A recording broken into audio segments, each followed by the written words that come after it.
My understanding is the nominations open tomorrow, so my thinking about leadership stuff will happen only after I do my primary job, which is holding the government to account. We'll get on to the immigration point, because that's a very fair point. But are you at least considering the idea of leadership?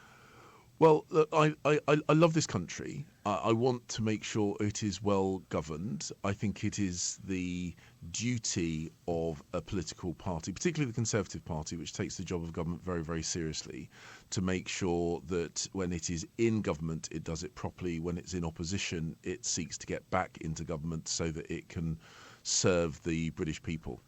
So when we've been ejected from government, we do need to think why that's happened, what we need to do differently.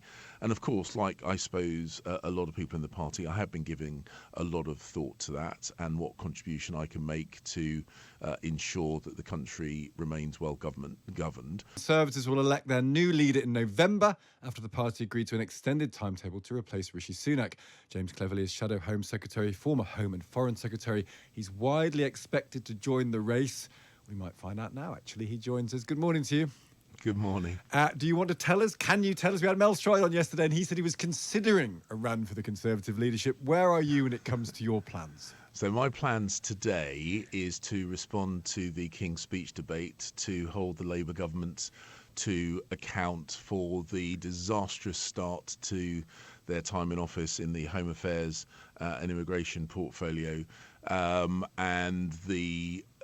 My understanding is the nominations open tomorrow, so my thinking about leadership stuff will happen only after I do my primary job, which is holding the government to account. We'll get on to the immigration point, because that's a very fair point. But are you at least considering the idea of leadership?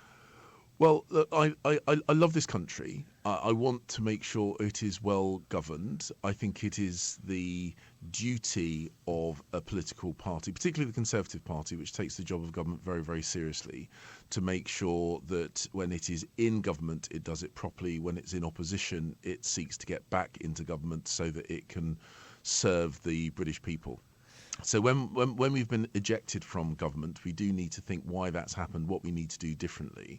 And of course, like I suppose a lot of people in the party, I have been giving a lot of thought to that and what contribution I can make to ensure that the country remains well governed. Part of that is in my primary function, my main job now, which is Shadow Home Secretary, holding the government to account. And I will, of course, consider if there are other ways that I can contribute to society. I'm interested in what factors play on your mind when you're thinking about this sort of thing. You've spoken a bit on this programme, actually, James Cleverly, about your wife's health. We saw on social media lovely news. She's been cancer-free for 2 years. When you're thinking about jobs, a job like becoming leader of a party, a big job, what factors, how much does your family play on your mind? What sort of things go in your mind when you think about these things? Well, all politicians have got to balance their commitments. They've got to balance their personal commitments, their families. All politicians have funny working hours, and not just when we're in Parliament, but when we go back to the constituencies. Whilst other people perhaps are, playing golf or coaching football, we are going to events. We are, opening things, cutting ribbons, sitting through meetings about important local issues. So there's always a funny balancing act, and that is true for politicians doing whatever job. But of course, there are some very important jobs. Being a member of government is incredibly important. Being in opposition is just as important in a different way, but it's just as important. And everybody balances life commitments, time commitments, your duty to your country, your duty to your party, your activists, and of course your duty to your family. So of course everyone thinks about that. And you have to think about it presumably slightly more when you're thinking about whether to be a leader of a party or not.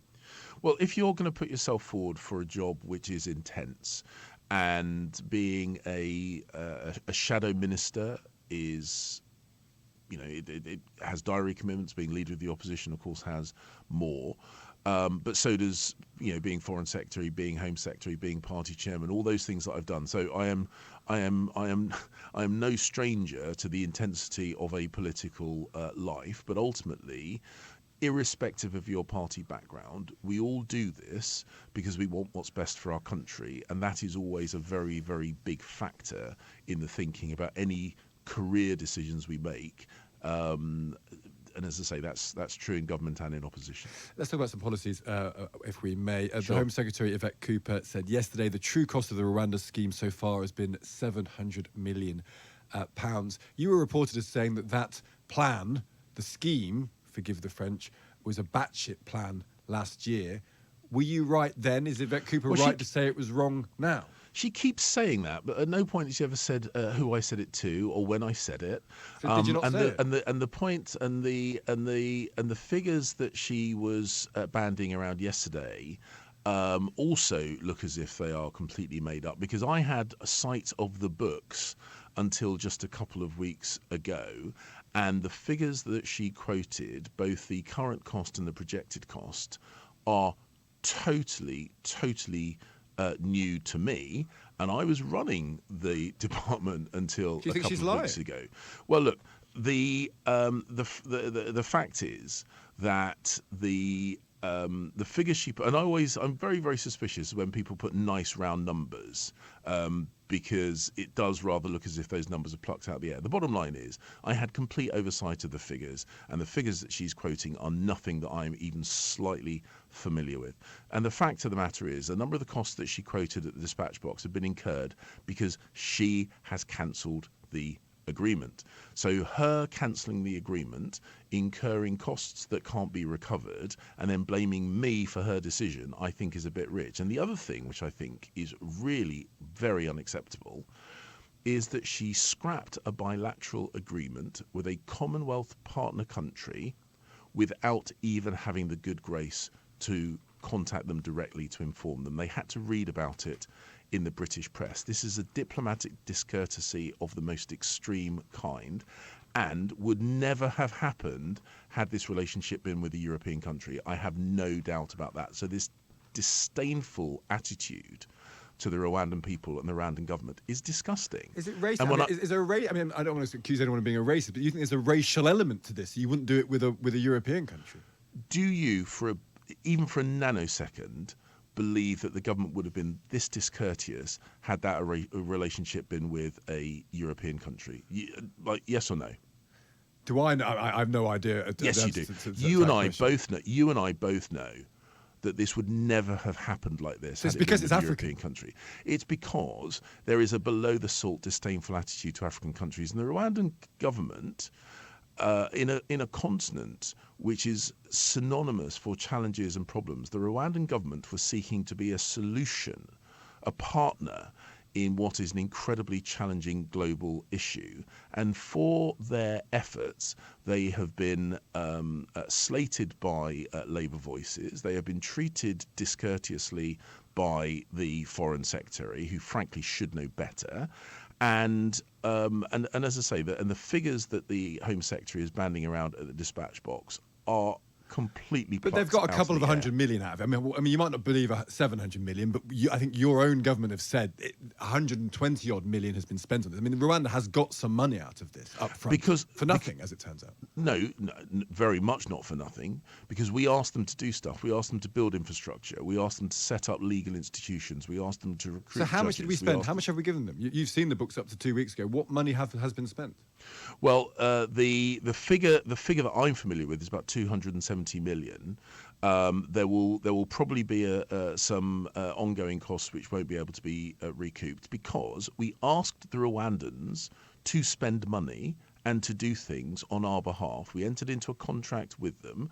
They discharged their duty admirably and at real pace, with real speed, at our requests, and we paid them accordingly. And I think it's quite interesting that when I was Foreign Secretary, and because of the financial constraints brought about by COVID, I had to reduce our official development assistance, the money we spend overseas. I was criticised by Labour because I wasn't giving away as much British money as they would hope. When an African country earns that money, suddenly it's all a bit distasteful. Again, I just think it's completely unacceptable the way that the Rwandans have been treated, despite the fact that they have stepped forward and tried to become a part of the solution But for did you what not is an think that plan? increasingly challenging. We'll have to let you go, Jim. But did you problem. not? Did you not think that plan was batshit? That's what you said. You always report. I mean, you can say now you didn't say that, or you don't think that. Is that the case? Well, the point that I have often made, and I agree with the National Crime Agency about this, the National Crime Agency have said that in order to fully prevent this people smuggling by small boats, we need a deterrent. Yeah. The relationship we had with Rwanda was part of that deterrent. The Labour Party have ripped it up. We now no longer have a deterrent. And more importantly, we have nowhere to send people who arrive here illegally and need to be taken out of the country if they're from countries like Afghanistan or Iran or Syria. And I asked at the dispatch box, got no answer. Where will the Labour Party send failed asylum seekers from Afghanistan or Iran or Syria? Because they're not going to be able to send them to Rwanda anymore. No. And I had no answer. James Cleverly, good to speak to you. We'll see what happens when in terms of your leadership ambitions as well. Thank you for joining us. Thank you. That's James Cleverly there, the Shadow Home Secretary. Interesting things there. He didn't deny saying that word. He's never denied saying it, and had ample opportunity if he wanted to today to do the same, which he refused to do. I mean, Chris says on the text, the Rwanda plan was a colossal waste of money. If the scheme was any good, Sunak would have sent people there before the election. And it seems as though maybe James Cleverly believes that as well. But he didn't say that. The other thing he did say, he came close to calling the Labour government racist. Didn't quite. But he suggested there was disdain for countries that weren't European. Yeah, which in many ways is an accusation of racism. He said, would they have treated a white European country this way? No, they wouldn't. They're treating an African country differently. That's James Cleverly's point.